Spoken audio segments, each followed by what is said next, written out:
is, actually, it's a good question, because actually, Christina, I don't know whether you can help me with this, because the initial idea was, my initial idea was also for them to take reflective images as well. So to have a contrast between taking something in a mirror and the contrast between actually using the camera to take the little part of yourself.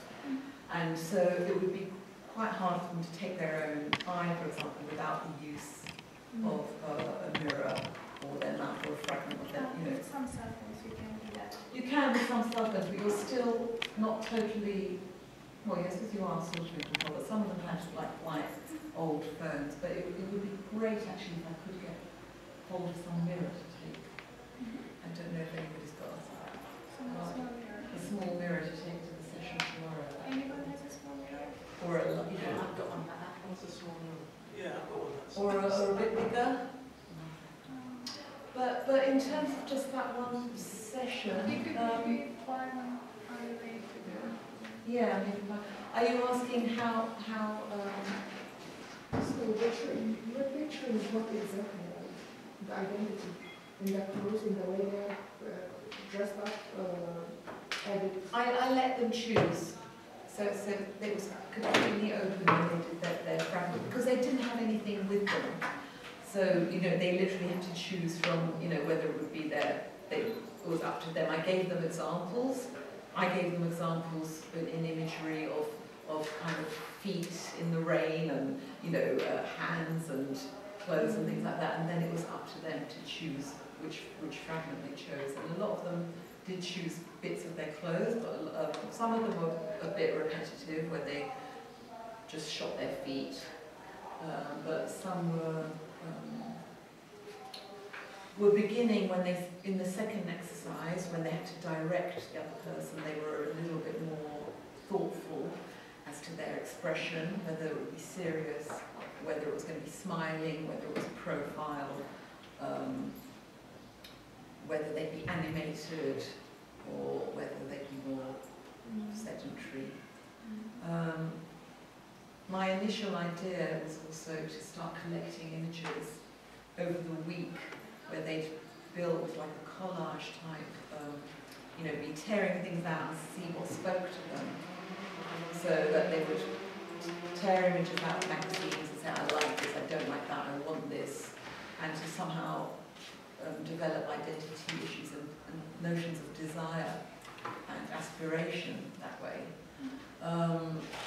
You know, that would be great as well, because then they would also bring things in and bring in props, but you know, I don't have the opportunity to bring in props unless they've got, you know, I don't know if the communication network is functional enough for them to bring in a bunch of props. But that would be the, you know, the idea. But that would be easier to work with more continual if the same girls are coming back day after day, then you can ask them to bring something for the next day, and maybe they will be motivated. But it's very hard on a daily, you know, on a aussi essayé, parce qu'on a demandé à la mairie au début de communiquer vers les participants qu'on voulait leur donner déjà un devoir avant qu'ils viennent pour la première séance, de prendre un fragment d'eux-mêmes à l'aide sans miroir et à l'aide d'un miroir, et ils ont dit que c'était impossible de leur demander des choses à l'avance.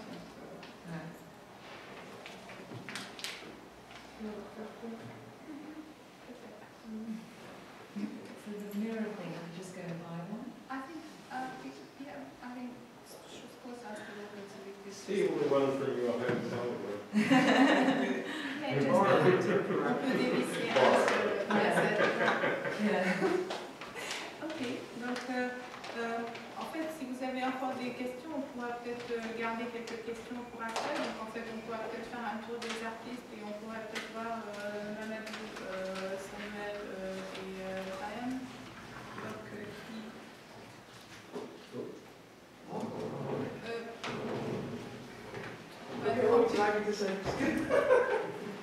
Good afternoon, everyone. Pleasure to be here. Thank you very much for receiving me, and thank you for the invitation. My name is Diane Regisberg. I am a social sculptor, and I have a performance installation piece that I'll be doing. Sorry, will you translation, or is everybody okay with the? I have a performance installation piece entitled One Bowl, which I was hoping to enact with a community group, not proven possible so far.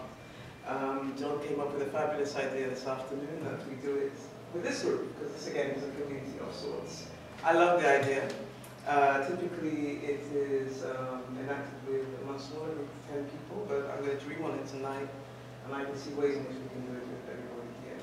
So I don't know, Christina, if you wanted me to present this idea with the idea of what? Yeah, that was the main thing, because that would involve the members of the group. Maybe let's look French, because you speak very French. I do? Yeah, I don't think I do. Donc en fait, on a pensé qu'on pourrait faire quelque chose, donc on pourrait faire un repas improvisé là où on était hier, parce que notre dernier débat avec Marie Bagayoko et Mohamed Rechmach, ça va être à la ligne 13 où on était hier. Et donc il y aura aussi un spectacle après.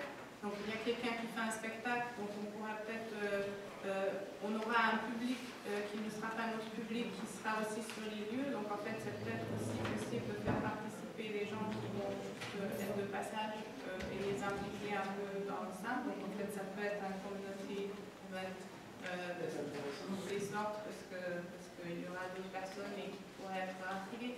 Hier on a un peu ouvert le plat parce qu'on était là et on a, la mairie nous a acheté des boissons et on avait un peu faim, donc on est allé dans un petit magasin à côté où on a acheté du pain, des olives, etc.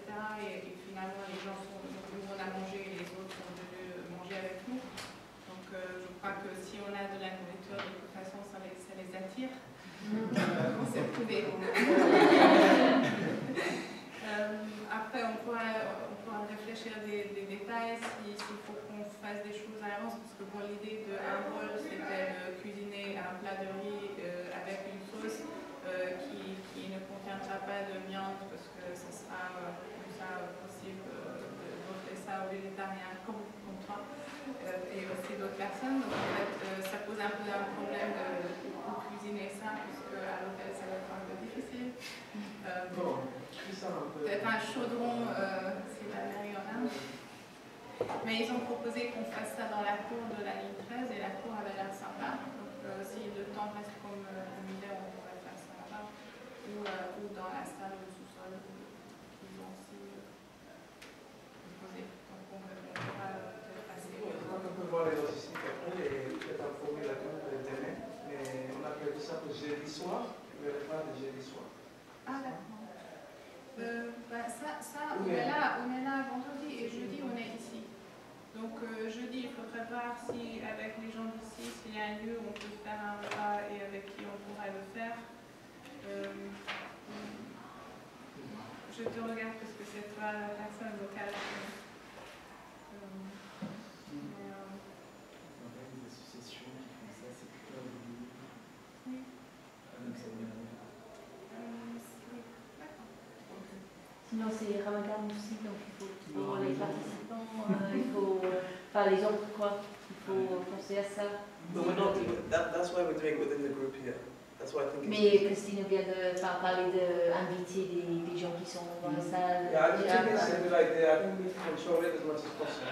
I think if there are passers-by, that's fine. And as I am guided whilst I'm in the work, I will look at how we can engage passers-by, if that's something that is appropriate, you know. Alors peut-être qu'on pourra faire deux choses à ce moment-là. Donc peut-être qu'on pourrait garder ça entre nous dans la cour de la salle de la ligne 13 ou bien dans la salle au sous-sol où il y a la pratique des danseurs. Et en fait, jeudi on aura un débat ici, dans la même salle où on sera ce soir. Et on a fait appel à un traiteur pour ça, donc en fait on aura un repas servi. En fait c'est un cocktail servi. Un cocktail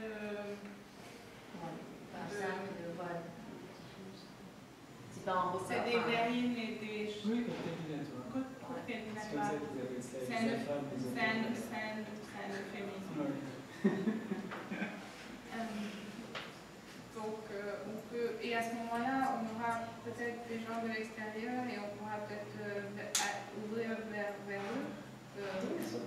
Donc on pourra peut-être voir si on peut faire quelque chose là et donc faire quelque chose et jeudi et vendredi de choses différentes. D'accord.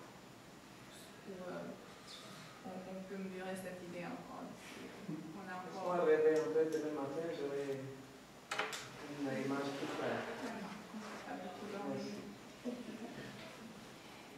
D'accord, donc des questions sur ça?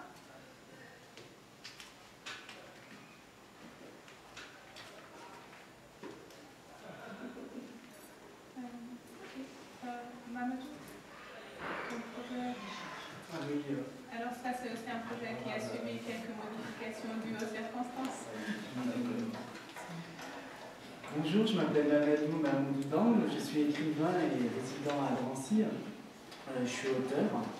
Et le projet, au moment où je m'étais inscrit, j'avais un projet qui s'appelait d'encre à encre, qui permettait aux jeunes de voir leur environnement. C'était une réflexion sur la périphérie, la côtière, les champs verticaux et horizontaux. Il s'est trouvé que mon projet très ambitieux s'est heurté à une réalité, voire même trois réalités. C'est que cela se déroule pendant l'été, donc les jeunes sont plus disposés à être à l'extérieur. Deuxième réalité, c'est que je faisais une concurrence directe avec la mairie. Les jeunes qui restaient ici étaient en mairie, donc j'y avais très peu de jeunes dans la cité. Et troisième chose, il y a le ramadan. C'est une réalité, je ne m'étais pas rendu compte, mais c'est vrai que le ramadan se déplace. Il se trouve que ça tombe dans notre semaine. Et il se trouve que les gamins, ils mangent à partir de 6 h du matin, ils n'ont plus le droit de manger. Et jusqu'à 22 h. Donc ils ont autre chose à faire que de venir dans mon atelier. Voilà, ils ont très faim. Alors je me suis dit, bon, qu'est-ce que je vais faire?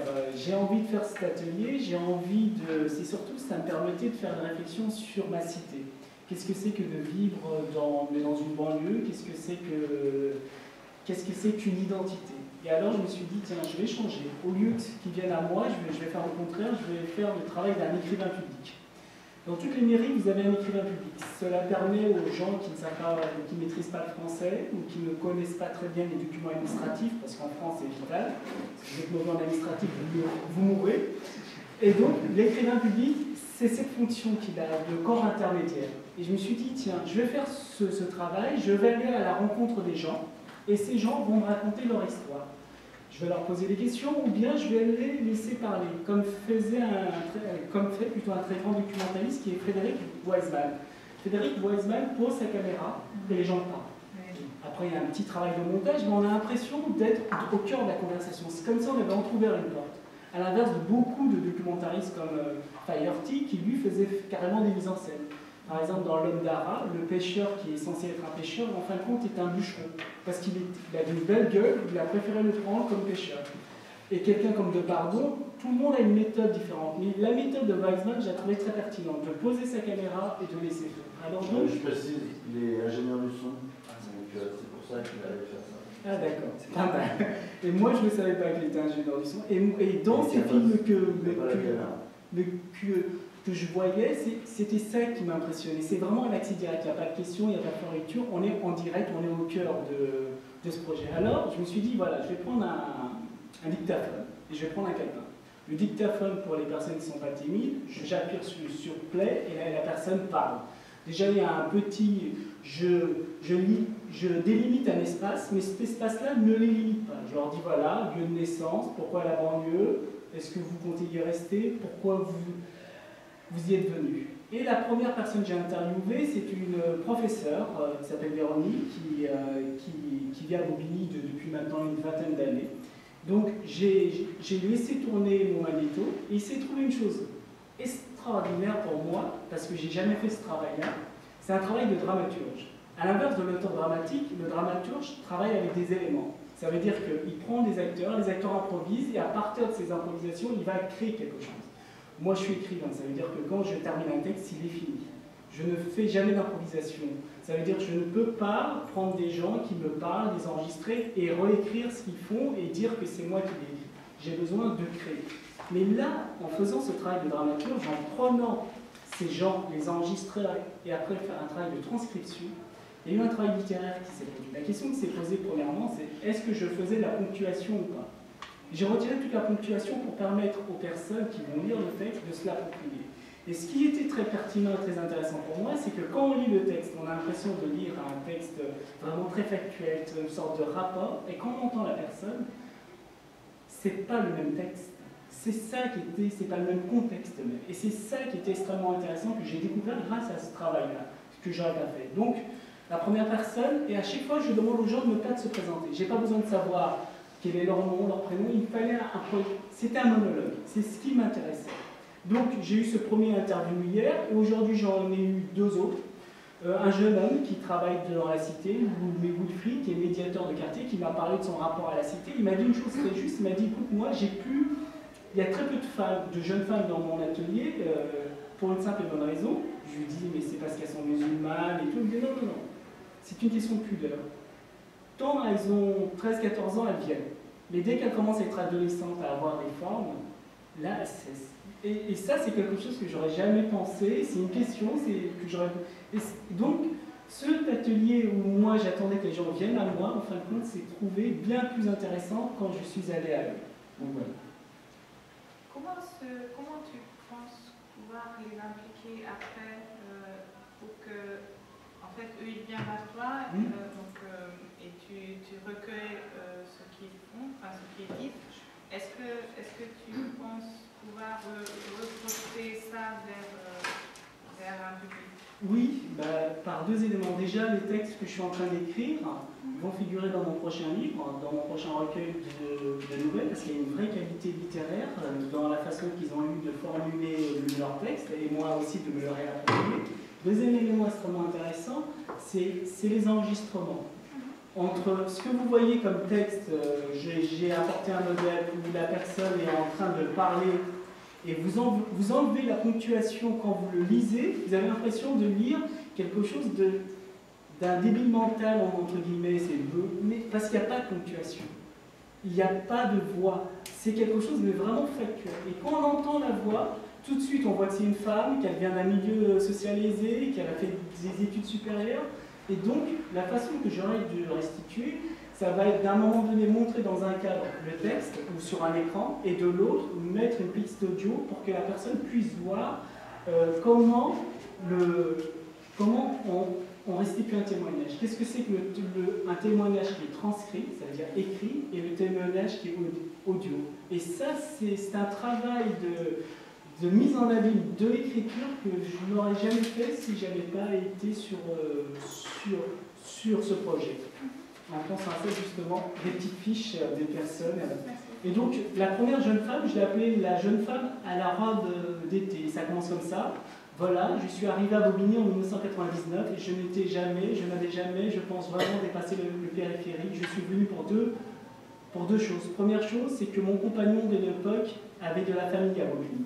Et comment je vous l'ai dit, c'est pas très joli et c'est pas très intéressant, mais quand vous l'entendez, après je m'arrête là, c'est que quand vous entendez cette jeune femme, comment elle parle, ça c'est Bastille. Non, ça c'est pas bon. Alors, je commence à en avoir beaucoup. Je crois que c'est suivant. C'était quoi hier? C'était quelle date? Le 8? Alors, ça va être celui-ci.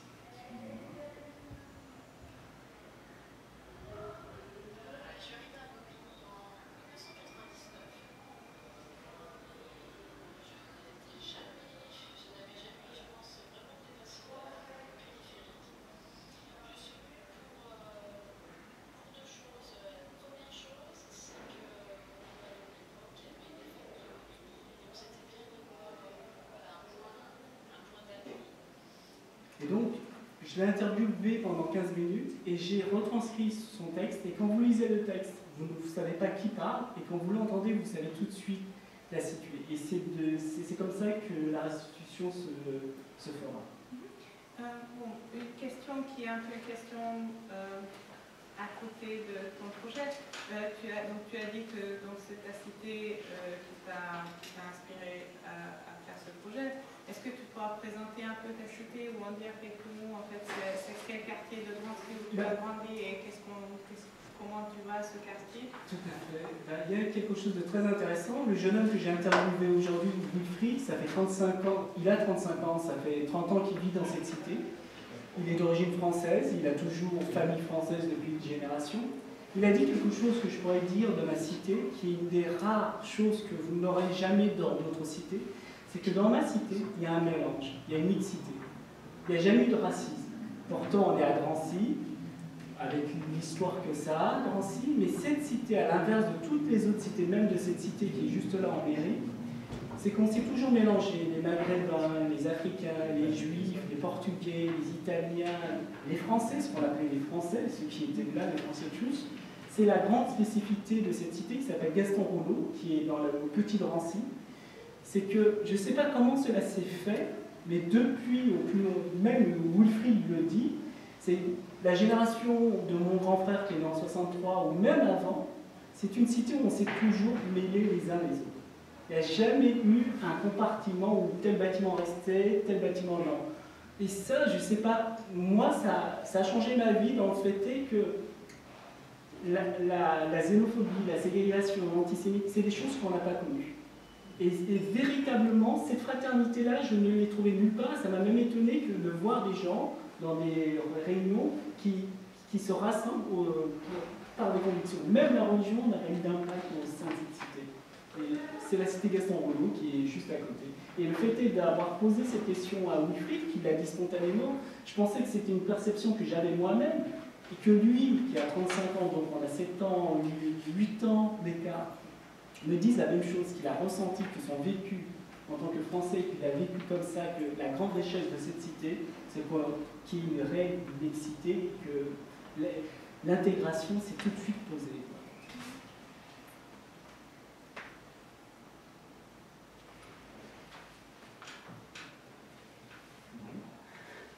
Des questions sur Drancy, la cité de Gaston Rouleau ou sur le projet? Sinon, il y a jeudi.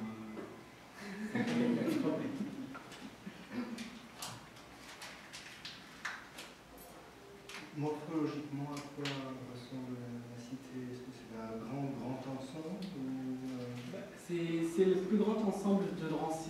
Il y a une particularité, je ne sais pas, à croire que cette cité a une chance incroyable, c'est qu'à l'inverse de beaucoup de grandes cités, l'aire de jeu, ce n'est pas le parking.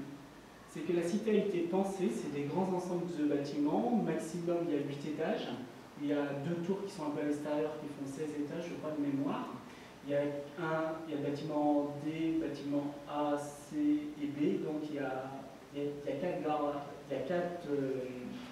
4 bâtiments, donc il y a à peu près 5 escaliers, il y a par étage, il y a 4 familles, donc multiplié par 8, multiplié par 5, donc ça fait quand même un ensemble assez vaste. Et ce qui nous a sauvés, nous, c'est qu'au centre, il y a un parc, pas un parc, mais il y a un square, il y a un aire de jeu, donc on ne jouait pas sur le parc. Et ils ont vraiment fait une réelle réussite, en plus c'est très bien desservi, c'est l'avantage de Drancy. Nous on est juste limitrophe de Bobigny, donc on peut prendre le tramway, mais avant qu'il y ait le tramway il y avait des bus, on est très proche du métro, donc on peut y aller à pied, des choses comme ça. On a vraiment eu beaucoup de bol. Après je m'en suis rendu compte quand j'allais voir mes potes qui habitaient à Bobigny ou à Bobigny, où les Maghrébins étaient ensemble, les Noirs étaient ensemble, et ils se tapaient sur la gueule. Et ça, c'est parce qu'ils étaient conditionnés pour être prêts à se taper sur la gueule. Chose que nous, il n'y a jamais eu de confrontation entre nous parce que justement, il y avait cette mixité et il y avait cet endroit où on pouvait se retrouver pour jouer au foot. Il y avait des aires de jeu, mais véritablement penser le vivre ensemble, c'est... On crée la société qu'on veut, quoi, je veux dire. Là, j'ai été vraiment confronté. Il y avait une bibliothèque, il y avait des commerçants, et la mixité, c'est une chose. Après, je suis devenu conseiller municipal et j'ai vu comment on crée une cité. Est-ce que tu penses que donc, le cadre architectural détermine déjà les usages qu'on peut faire de l'espace et que finalement certains espaces incitent? Tout à fait. Ah oui, non, mais il n'y a pas photo. Par exemple, vous avez une cité qui est très connue à Bobigny qui s'appelle la Cité des Tonneaux. C'est un architecte qui a une idée géniale de faire des bâtiments en tour mais ronds. Essayez de meubler une pièce ronde. Vous voyez, c'est bien, l'architecte s'est fait plaisir, mais meubler une pièce ronde. Il faut faire une commande massive chez Ikea. raison aussi. Vous considérez Drancy un exemple réussi par rapport aux autres communes? Drancy est particulier parce que Drancy, notre ancien maire qui s'appelle Maurice Nives, faut dire que la Seine-Saint-Denis est très particulier, mais Drancy, Bobigny sont encore plus particuliers parce que ce sont des lieux d'apparatchik communiste. Par exemple, Georges Marchais, tout ça, même quand Lionel Jospin a formé son premier gouvernement, quand il savait qu'il allait gagner l'élection, toutes les réunions avaient lieu ici. Notre député maire Jean-Christophe Lagarde est vice-président de l'idée. Politiquement, Drancy, c'est une ville stratégique.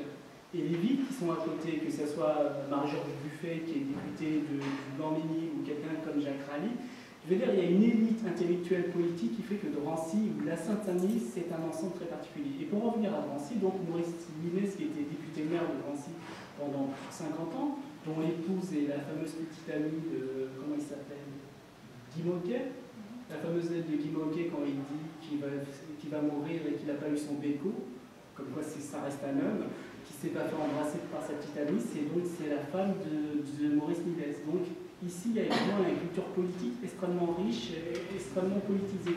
Et la chose extrêmement importante aussi à Drancy, c'est que Maurice Nives, à l'inverse de Georges Valmont, qui était le grand député maire de Bobigny, il a tout de suite voulu que Drancy ait 60% de zones pavillonnaires. Dès le départ, la plus grande cité, ça a été Massito où j'ai grandi, avec le square, avec les espaces verts. Donc c'était aussi une volonté politique que Drancy soit pavillonnaire. À Bobigny, 80% de la surface et ce sont des barres d'immeubles. Et ça aussi, donc, Drancy est un exemple de la réflexion de comment va-t-on vivre les uns sur les autres ou les uns à côté des autres. Est-ce que tu peux nous parler de la composition démographique de Drancy et aussi si on compare Drancy par rapport aux autres banlieues, quel serait... Drancy, il y a 68 000 habitants à peu près, 65 000 à 68 000 habitants. C'est la ville la plus pauvre de Seine-Saint-Denis par le nombre d'habitants. Parce que Drancy, à l'inverse de Bobigny, qui est très riche, Bobigny, ils ont des entreprises, ils ont surtout la préfecture. Nous, à Bobigny, à Drancy, on n'a rien. La seule richesse qu'on a, c'est qu'on est proche de Paris et ça nous a causé du tort, à cause de la cité La Muette. Les tout premiers HLM ont été construits à Drancy. C'est pour ça qu'on a amené les Juifs à Drancy, parce qu'il y avait un lieu pour les encadrer et c'était pas loin de Paris. Donc, le seul avantage qu'on a à Drancy, c'est la proximité avec Paris. Donc, c'est pour ça qu'on se construit énormément d'immeubles, mais des immeubles maximum de 5-6 étages, parce qu'on a appris des autres villes à côté. L'autre richesse par rapport à c'est une population pauvre, entre guillemets, ouvrière, qui est venue comme mon père qui travaillait chez Renault. Donc il y a une population riche, moyenne, qui est pavillonnaire, mais c'est pas une population... Ils ne sont pas très riches, c'est pas une ville comme dans Ménil ou qui ont un peu plus d'argent, ils ont pas beaucoup de ressources. Mais ça a changé. Ça a changé depuis à peu près la fin des années 80, début des années 90. On a une nouvelle population qui est venue. Il y a aussi, politiquement, ça a changé. Par exemple, la ville a basculé ce qu'on appelle ici la droite, mais c'est plutôt le centre droit. Ça a basculé depuis les années 2000. Et on voit qu'il y a une nouvelle population de bobos, des gens qui sont nés entre les années 60 et 70, qui est venue habiter ici, parce que pour le prix d'un studio à Paris, on peut avoir un 3 pièces ici. Et donc les loyers ont augmenté, pas les loyers, mais le prix du mètre carré d'habitat a vraiment augmenté parce que c'est une ville où il fait bon à vivre, entre guillemets, parce que c'est pas comme Bobigny.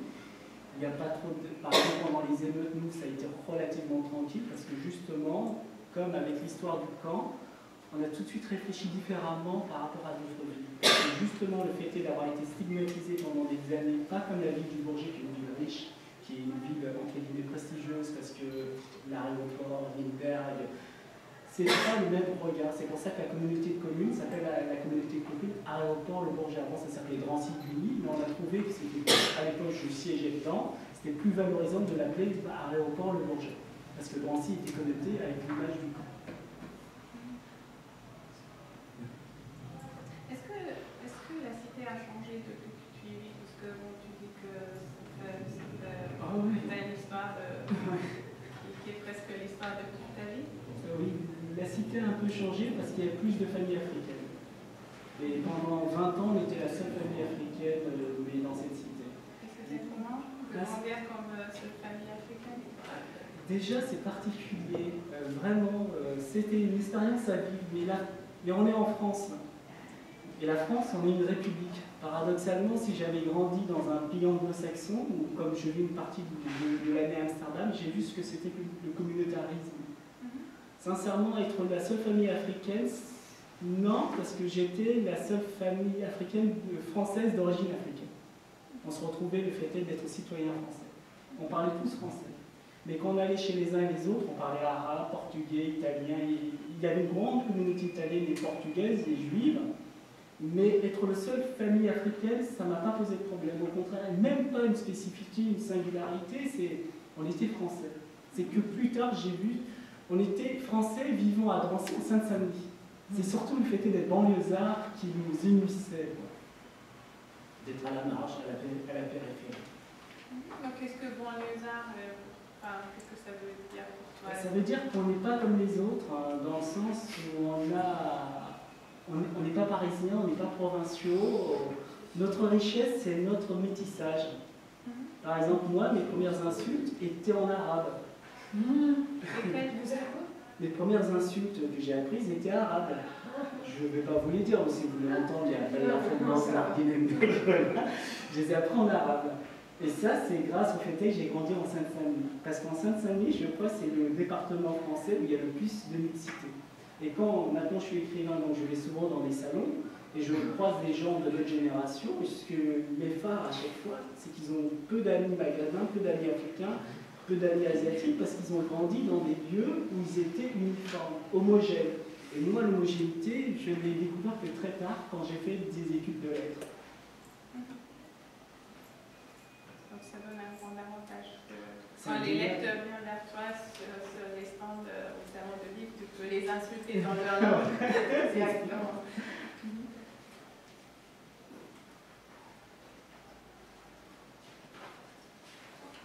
Question.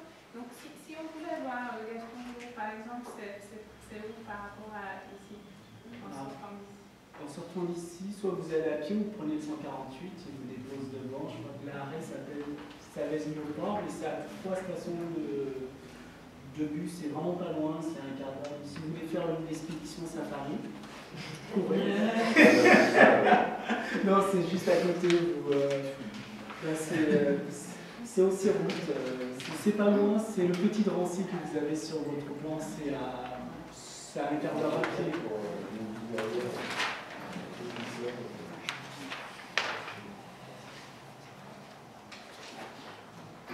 Non, c'est... Oui, comment les gens que tu interroges, que tu enregistres, quelle est leur attitude? Est-ce qu'ils sont contents sincèrement, de parler? Oui, parce qu'ils trouvent que les questions sont intéressantes. Parce que, pour une simple et bonne raison, c'est que je leur pose des questions dans l'ordre... Comment t'expliquer ça? C'est vraiment très intéressant parce que moi-même, je ne suis pas quelqu'un de brillant. C'est en discutant avec eux, je commence déjà, je délimite l'espace. Puis après, je leur dis surtout, je n'ai pas besoin de savoir votre nom, prénom, tout ça. Donc, ça les soulage. Ils ne parlent pas d'eux, ils parlent d'eux, mais différemment. Et donc, forcément, là, le fait de se transcender donne un regard, un recul, une acuité qu'ils n'auraient pas forcément si je les interviewais eux en tant que personne. Donc c'est en ça que c'est extrêmement intéressant. Par exemple avec Véronique, ça a été très simple. Je lui ai dit ça, et elle a parlé, elle a fait son monologue. Avec Wilfried, c'était pas simple. Il fallait que je lui pose des questions et qu'on réponde. Puis après, il s'est lâché, même s'il me connaissait. Et après, j'ai interviewé la jeune journaliste Céline. Elle aussi, en nous écoutant, a eu envie de témoigner. Et c'est ce qui est génial. Les gens ont envie de témoigner. Les gens ont envie de parler de leur vécu, de leur ressenti. Les gens ont envie qu'on leur pose des questions et après, ils y répondent. Et véritablement, moi, j'ai appris beaucoup de choses. Mais tout va être restitué dans le blog. Vous verrez vous-même si vous voulez écouter. Mais c'est vraiment très intéressant. Est-ce qu'il y avait une autre question de ce côté? Qu'est-ce que vous cherchez dans les études? L'identité des gens, la pensée les livres, quoi Qu'est-ce que je recherche? Mais c'est très intéressant cette question parce que je suis écrivain. Donc je suis un demi-urge, je crée. Waouh, j'invente des personnages et tout. Et là, pour la première fois, je travaille avec quelque chose que j'ai jamais travaillé avant. J'ai fait un travail de dramaturge. Je suis quelqu'un, je suis romancier, donc j'ai une imagination. Mais là, être confronté avec du vécu, du sensible, et surtout, comme on parlait tout à l'heure de la Weisman, j'avais envie de faire un documentaire. Et là, je suis confronté à une réalité qui dépasse la fiction. Parce que quand je relis le texte, j'aurais été incapable d'écrire cela. Il y avait des répétitions, des choses, des maladresses, des choses, mais vraiment beaucoup plus littéraires que j'aurais été capable de faire. Donc ça me rend beaucoup plus modeste et ça m'a enrichi. Non, c'est pas quelque chose de plus spécifique que vous cherchez, voilà, c'est l'identité, c'est l'histoire de l'immigration, c'est les histoires de chaque individualité qui vont. Moi, je leur pose un terrain et eux me disent. Moi, personnellement, l'histoire de l'immigration, je l'ai évoquée dans les Ladj, j'en ai parlé dans mes livres. Je veux dire, quand il y a un thème qui me taraude, je l'évoque. Mais là, ce qui m'a permis ce texte, qui s'appelle Les films public, c'est vraiment ça. C'est d'avoir des singularités, des parcours de vie. Dans un long monologue, j'ai des voix qui me traversent.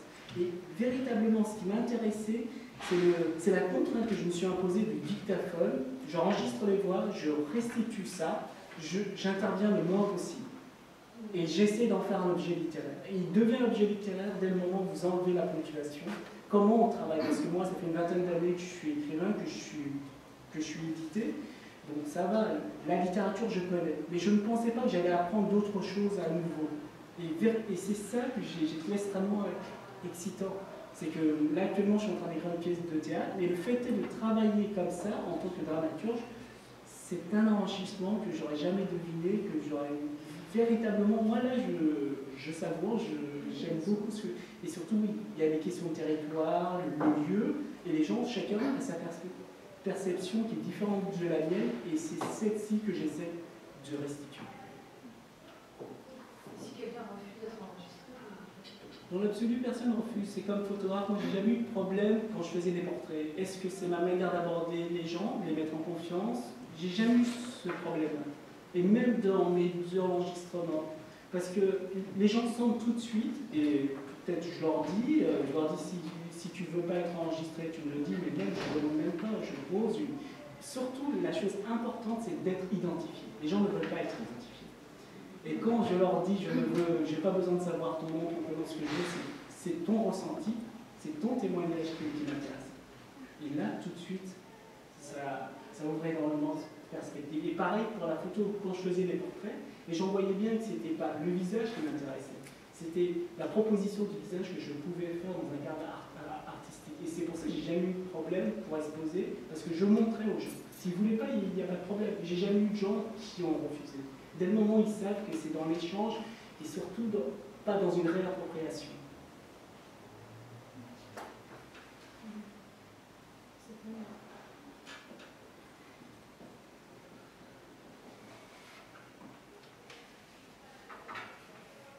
Ok, donc est-ce qu'on peut, si on a fini les questions, est-ce qu'on peut venir vers Samuel?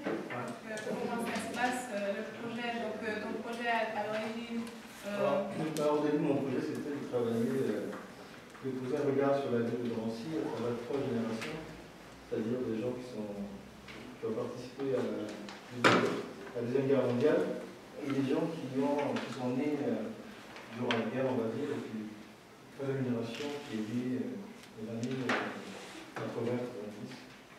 Voilà. Et donc, j'ai pas eu tous ces gens-là, j'ai eu personne, parce que, évidemment, c'est les vacances, et puis toutes les associations sont fermées, et en fait, la personne qui veut s'en occuper n'a pas fait fort. Voilà. Donc, finalement, je me suis dit, que j'allais faire un autre travail, en même temps le même travail. C'est-à-dire que j'allais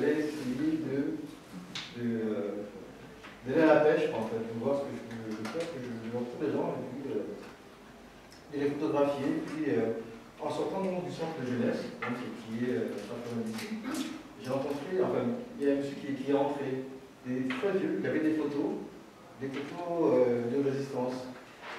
Donc c'est un monsieur qui est né en 1924 et qui essaie de transmettre aux jeunes en fait ce qu'il a connu, ce qu'il a vu. Et donc chaque fois qu'il peut, il ramène des images au centre de jeunesse et puis il laisse ces images et puis il commente un peu. Et donc quand je l'ai vu arriver, donc, je suis allé le voir et je lui ai dit voilà, je lui dis que je fais un travail sur la mémoire. Je ne sais pas si ça m'est sorti comme ça de la tête, et puis je dis que je travaille sur la mémoire. Et donc, j'étais le voir, et puis je lui dis que j'aimerais bien photographier, qu'il me parle de lui, de la guerre, ce qu'il a fait, et en quelle année il est né, et puis donc, il a commencé à me parler de lui. Et puis, j'ai fait des photos de lui, en fait. Voilà. Et demain, il va me laisser un petit document, un petit mémoire qu'il a écrit sur lui. Donc en fait, je fais des photos des gens qui me parlent d'eux, quoi. Voilà. Et donc j'ai fait ce travail-là hier, je suis resté à peu près une demi-heure avec ce monsieur hier. Puis après, j'ai commencé à sillonner la ville pour voir un peu ce qu'il y avait. Et donc je suis revenu ce matin à 10h, et puis je me suis arrêté à la gare de Drancy. Donc j'ai éclaté le mur parce qu'en fait je voulais aller vers l'ancien bâtiment de la gare en fait. Hein, parce que c'est un bâtiment qui, comme il faut savoir que Drancy a une histoire de la grande concentration, une histoire des Juifs. Et donc la gare a joué un rôle important en fait, la gare, parce que en fait, le résistant m'a appris qu'il était lui-même cheminot. Et donc des fois il pouvait sauter des trains. En fait, voilà. Et donc je suis allé à la gare, j'ai escaladé un mur. Donc j'ai fait des photos des rails et puis des anciens bâtiments, quoi. Parce que je voulais associer ce monsieur à la gare et je voulais monter des petits diptyques comme ça, des diptyques, on peut travailler par diptyque. Et ensuite, quand j'ai fait ces photos, j'ai continué ma route, mon chemin, et je suis allé dans le cimetière. Donc je suis rentré dans le cimetière et puis j'ai commencé à faire des photos d'anciens combattants qui sont décédés. Quoi. Malheureusement, il y a le gardien du cimetière qui est venu vers moi, qui m'a demandé pourquoi je fais des photos, j'ai expliqué. Il m'a dit que je n'avais pas le droit de faire des photos parce que j'obtiens une autorisation du maire. Et je lui ai dit, bon, je n'ai pas l'autorisation du maire pour faire des photos, donc je vais arrêter de faire des photos. Donc je suis sorti et j'ai commencé à faire des photos en fait des noms des rues. Et donc, je me suis rendu compte que il y a plein de rues qui font des noms de résistants, ou de militaires, ou de personnes qui ont eu un rôle important dans la ville durant la Seconde Guerre mondiale. Donc j'ai fait des photos de quelques rues, et en même temps aussi que je fais des photos, j'ai avancé dans la ville, et puis je me suis dit, tiens, je vais faire un tour au musée de la Shoah. Donc j'ai sonné, puis je suis rentré, et puis ça tombait bien, c'était gratuit. Et donc, j'ai rencontré donc, le directeur du musée, et puis il m'a dit que le musée était tout nouveau, et que souvent ils amènent des jeunes à venir à rencontrer, à connaître l'histoire un peu de la Seconde Guerre mondiale. Et puis l'histoire est énorme parce qu'il y a beaucoup de documents, et j'ai été impressionné par le travail qui a été fait sur les enfants.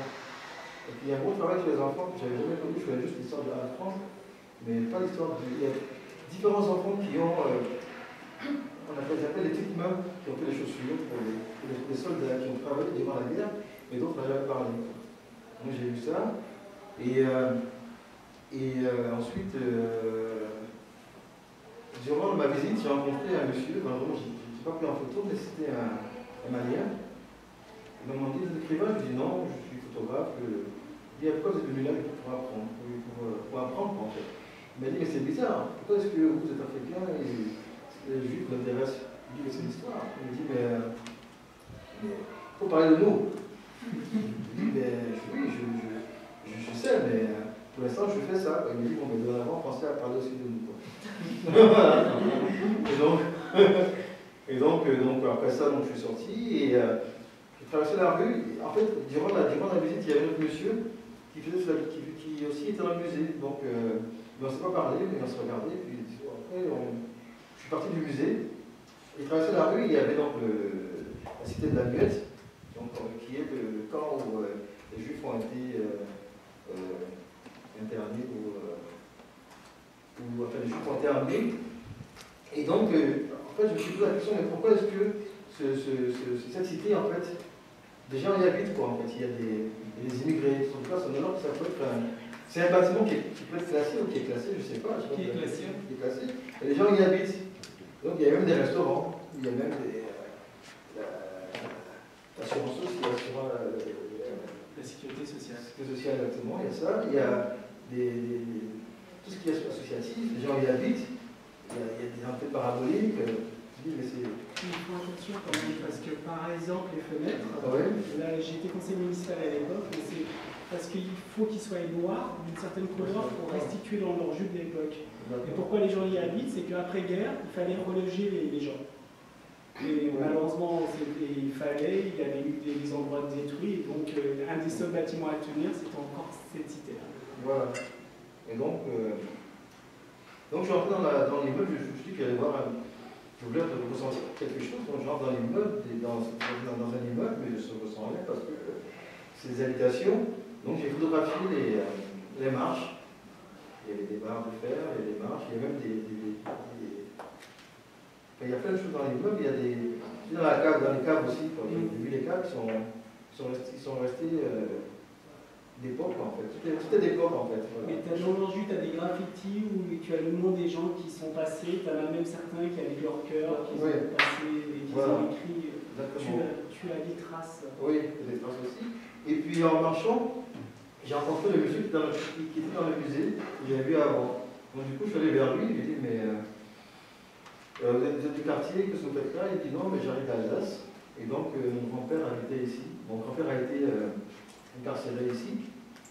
Et donc j'ai pris en photo devant l'endroit, parce qu'en fait, il faut savoir que les numéros des immeubles en fait sont à l'envers maintenant. Il paraît qu'avant ça commençait à 2, 4, 6, 8. En fait, la fin de l'immeuble, la fin du numéro et le début du numéro qu'il y avait avant. Donc ça a été mis ça a été changé encore, je crois. Je sais pas. Voilà. J'ai vu sur la maquette en fait, hein, et on sait ce qu'il m'a dit. Et donc ce monsieur-là m'a dit que donc, son grand-père a été interné dans ce camp-là. Donc j'ai fait une photo donc, devant l'immeuble. Et il m'a appris que sa grand-mère se mettait souvent dans un café en face. Et vous voyez son mari donc, dans le camp. Et donc ils ont beaucoup. Que ses grands-parents échangeaient comme ça. Quoi. Et donc, voilà jusqu'où j'ai été. Et ensuite, donc, je suis parlé avec une dame qui habitait là. Et en fait, cette dame-là, je ne sais pas, elle devait une maghrébine. Elle me demandait pourquoi elle était là. On dit qu'on fait des photos, mais pourquoi? On dit que. En fait, elle ne savait pas que l'immeuble avait un rôle important. Quoi. Elle y habitait, point. Donc il y a beaucoup de gens qui sont dans ces endroits-là, qui ne connaissent pas l'histoire. Il y a le musée qui est en face, qui n'a jamais mis le pied dans le musée en face. Quoi. Donc ça m'a aussi interpellé. Et ensuite, donc, j'ai continué mon chemin parce que moi, je fais des photos en promenant. Je découvre la ville au fur et à mesure. Et ensuite, donc, je me suis intéressé au bâtiment. Parce que hier, en prenant le bus, j'ai vu qu'il y avait des bâtisses qui avaient des maisons, des pavillons, des petits pavillons qui me rappelaient un peu le nord de la France. Et aussi le côté de la France, le côté est de la France aussi. Donc j'ai vu des bâtiments, je ne sais plus comment ça s'appelle, et donc je suis entré dans des rues, j'ai vu des bâtiments, et je suis entré dans des cours. J'ai rencontré un monsieur qui m'a parlé de sa maison, qui datait des années 30. Il y avait une espèce de pavillon, et puis donc ce monsieur m'a parlé de sa maison, donc je n'ai pas pris en photo non plus, parce qu'il faut le sentir, parce que je sais que des fois ils ne veulent pas, mais je sais que je sens quand je peux et quand je ne peux pas. Donc souvent parce que avant de prendre une photo, je passe beaucoup de temps à discuter avec la personne. Donc au fur et à mesure que je peux parler, je sens qu'il est assez ouvert, il veut. Mais bon là pour l'instant j'ai fait des images, en essayant d'associer les gens avec leur passé et leur histoire. Quoi. Et, donc, et puis là devant, j'ai fait une photo aussi, je voulais associé la libération, donc de Gaulle avec les enfants qui jouent dans les jets d'eau. Donc voilà comment je parcours un peu l'histoire de Drancy. Tu es allé du côté de l'espace culturel, c'est le grand bâtiment qui ressemble à un paquebot. Derrière, tu as un foyer. Non, j'ai pas encore. Africain. Je découvre la ville, donc je... Juste là, tu iras, tu verras. Tu demandes l'espace culturel, c'est un grand bâtiment en forme de bateau qui est pas loin. C'est juste après le parc, ce chemin-là. Parce que ce foyer, c'est là que mon père, quand il est venu du Sénégal dans les années 60, et c'est là-bas qu'il y a une grande communauté africaine, justement, et Tana, qui ne sont pas retournés au pays. Qui ont fait leur vie ici. J'irai voir. En fait, donc, voilà, moi je me souviens je découvre la ville en promenant. J'aborde des gens et puis les gens sont assez ouverts. Hein. Ils ne sont pas fermés, ils sont assez ouverts. Ils aiment bien. De toute façon, ils sentent bien que je ne suis pas du poil et puis ils me parlent de l'histoire de la ville et puis voilà, c'est assez. Enfin, ça me semble assez facile d'abord. Ils sont abordables, ils sont ouverts, ils aiment bien parler d'eux, parler de la ville, des fois parler de leur maison aussi. Voilà. Donc c'est un peu comme les maisons sur l'époque, les gens sont fiers d'avoir une maison qui. D'ailleurs, le monsieur Baptiste a été aussi classé patrimoine mondial de l'UNESCO. Voilà, donc voilà un peu ce que je fais pour l'instant. Je me promène, je fais des photos et je parle aux gens. C'est une sorte de résidence photo. Voilà, au lieu d'atelier photo, c'est une résidence photo. Vous avez des questions je peux observer le guide pour la ville. Il s'appelle comment ton projet? Je ne sais pas encore. Ça avait un titre? Non, j'ai pas de titre. Non, ça vient pas.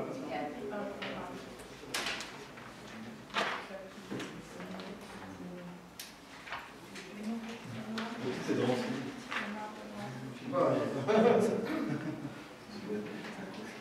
Je sais pas, j'ai pas de titre, c'est le feeling quoi. Alors vous voyez Drancy dans l'histoire des fois? Comment?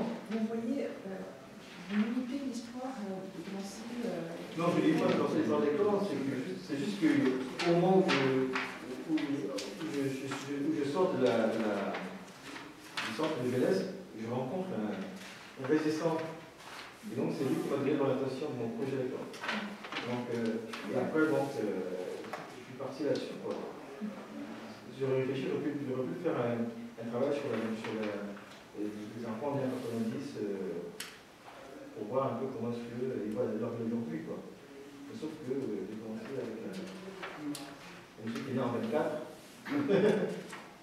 J'ai une question à poser pour vous les deux. Je n'ai pas compris pourquoi les jeunes de Drancy n'ont pas participé aux émeutes de 2016. Moi, je peux en parler parce que je vis ici. Moi, je pense que ce qu'ils ont réussi à Drancy par rapport aux autres villes, c'est ce que je disais au départ, c'est cette unicité. C'est que déjà. C'est le discours politique. Oui, mais dans l'acte, si.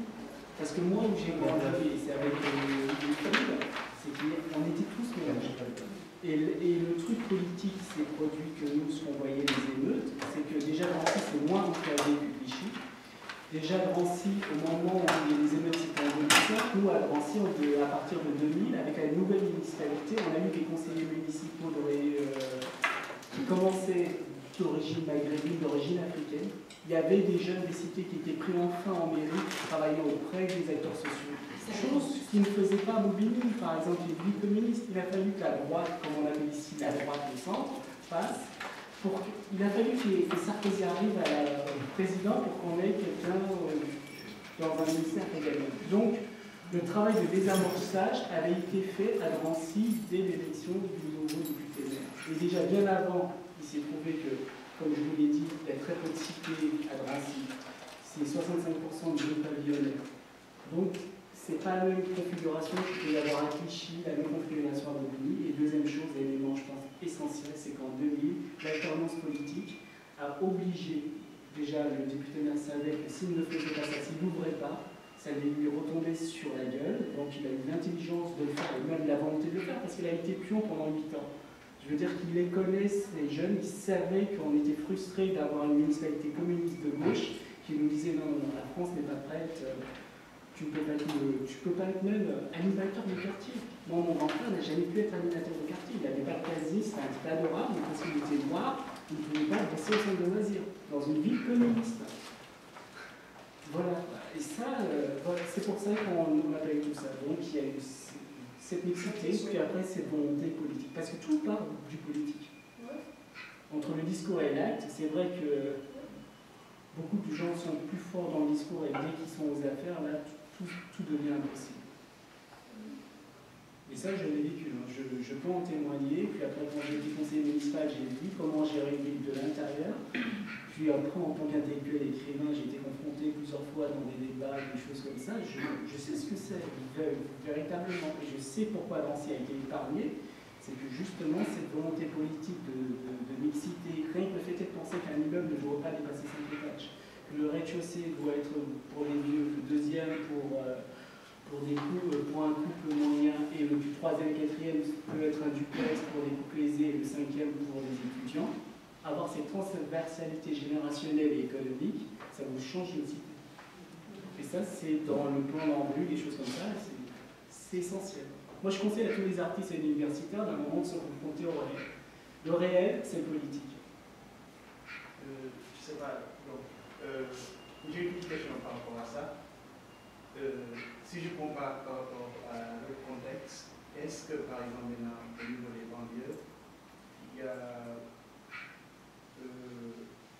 une attitude de prise en charge? Parce que en France, depuis que je suis né, j'entends dire politique. Et de plus en plus, il y a ce qu'on appelle les transformations sociales, mais de l'intérieur. Est-ce qu'il n'y a pas cette dualité? Si on entend toujours le politique au lieu que de prendre en destin et de transformer la société. Ah, oui. Il y a une chose essentielle qui a changé, parce que les gens de notre génération, celles qui, de 60-70, surtout celles de 70, hein, la mienne, il y a une chose qu'on a compris, c'est que si la société, on voulait la changer, il y avait deux façons. Soit on a tout de suite compris que moi j'ai grandi en banlieue, je me disais chouette, les Parisiens, machin et tout. Mais j'ai compris qu'une société se changeait de l'intérieur, donc du politique. Qu'on le veuille ou non, être contre-révolutionnaire, être à la marge, comme les partis de gauche, extrême gauche, non. Pour changer une politique, il faut être au gouvernement. Il faut se salir les mains. C'est facile d'avoir les mains propres quand on n'a pas de mains. Je crois que c'est Charles Péguy qui disait ça. Moi, j'en ai eu tellement marre de ces gens qui avaient tellement de bonnes idées. Oui, la gauche, nous on s'occupe de toi, on te défend, mais concrètement, je vis toujours dans la cité. Concrètement, pour trouver un boulot avec mon nom d'assurance africaine, je suis discriminé. Donc, ça pose un problème. Et pourquoi c'est par rapport à ce que tu entendais avant et qu'est-ce qui est en train de changer? Prenons un exemple que tout le monde connaît pour ceux qui vivent en France, Canal+, qui a fêté ses 20 ans à un moment donné. Cette chaîne qui était l'incarnation de la chaîne branchée, qui était ouverte au monde, il a fallu presque 15 ans pour qu'il y ait le premier présentateur, des présentateurs noirs, maghrébins, les Jamel Debbouze, les Omar Sy. Avant, il n'y en avait pas. Cette chaîne qui était censée être de gauche, moderne, branchée, ne le faisait pas parce que la société française, il y a une chose qui avait dit, elle aime se compléter en disant nous, on n'est pas raciste, mais nous, on va le prendre devant le port. Et c'est ça le problème. Et nous, on a compris cela. Moi, je sais que mes potes, quand on regardait Canal ou quand on regardait les films, on ne voyait pas d'acteurs noirs, on disait mais c'est bon la discrimination positive. Il nous en faut ça. Parce qu'on ne nous laisse pas la possibilité d'accéder à ça. Parce qu'en France, on est tous citoyens. C'est vrai que ma chance, en grandissant dans ma cité, j'étais certes français, mais d'origine africaine. Mais quand je voulais avoir un poste, je ne pouvais pas l'acquérir parce que j'avais un nom en consonance africaine. Et c'est là qu'on a commencé à se fédérer, à faire des associations, à militer, à revendiquer. Là, la société française a commencé à changer. Est-ce que vous croyez que vraiment ça change? Indéniablement. Vous croyez que quelqu'un comme Christine Taubira serait allée au poste où elle est si elle avait pas eu des avancées de quelqu'un de moins grande mesure?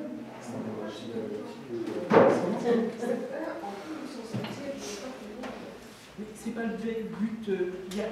Il y a aussi des effets cosmétiques, mais néanmoins vous avez la possibilité. Par exemple, quand Hollande a fait son gouvernement, il a pensé, si Sarkozy a déplacé le curseur, je dois aussi déplacer le curseur, ou au moins m'inscrire dans ce curseur. Lionel Jospin qui a eu peut-être le meilleur gouvernement français de ces 20 dernières années.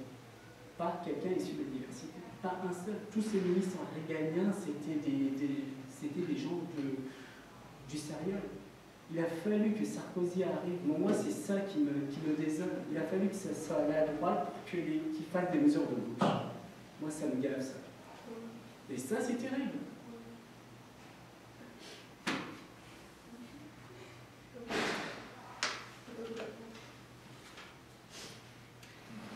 Donc, on va peut-être s'arrêter là pour cet après-midi, pour cette discussion avec les artistes. Et en fait, on pourra encore peut-être faire un tour à Drancy. Donc, vers 7h, donc, on a la soirée qui démarre à 7h30. Il faut qu'on soit là un peu à l'avance. Il y aura un traiteur qui va arriver vers quelle heure? C'est vers 19h30. Le film, c'est où? Donc on devrait se rendre à la salle Jean Jaurès, dont l'adresse, donc vous avez un plan à la fin du programme. Donc c'est page 43 et c'est D. Non, il faut bien 20 minutes. C'est à peu près la même distance que la gare ici.